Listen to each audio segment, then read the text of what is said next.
May tulay nga pero butas-butas naman. Dulot umano niyan ay mga aksidente kaya idinulog ng mga taga-barangay Makamot ng Binangon ng Rizal sa inyong Kapuso Action Man. Mga kapuso, kaliwat kanan po ang butas dito sa kahabaan ng F. Sequeña Street, Puro 4. Kaya po ang mga residente humihiling na ng tulong sa lokal na pamahalaan. Ang pamilya ni Jodel, isa sa mga nabiktima ng delikadong tulay sa barangay Makamot, Binangon ng Rizal. Mapakikikwento mo sa akin, paano nangyari yung disgrasya rito?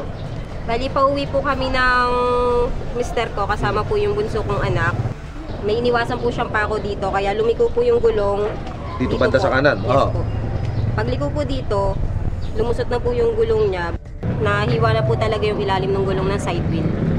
Pansamantalang naglagay ng takip sa mga butas ang barangay pero hindi ito sapat. Anong peligro ho ang dala nitong ganitong klase ng tulay ninyo ngayon? Sobrang delikado po kasi dito po nung naging open po ito eh. Yung mga bata po kasi naglalaro pa minsan dito. Delikado po kung mahulog. Ang gusto ko po sana mangyari, maayos po yung tulay namin eh. Paliwanag ng barangay Makamot. May request na po kami sa munisipyo. Pansamantala lang po yung butas po kasi pinaano po nila yung butas sa amin, nilagyan po namin pansamantala habang po hindi pa ginagawa yung proyekto. Sabi naman po namin sa mga nakatira dyan sa bandang likuran, antay-antay lang po. Mga kapuso, makaraan natin idulog sa lokal na pamahalaan ng Binangon ng Rizal ang hinaing ng mga residente rito.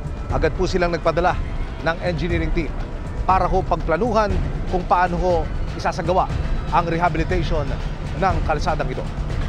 Inaasahang ngayong taon maipapagawa ang planong tulay.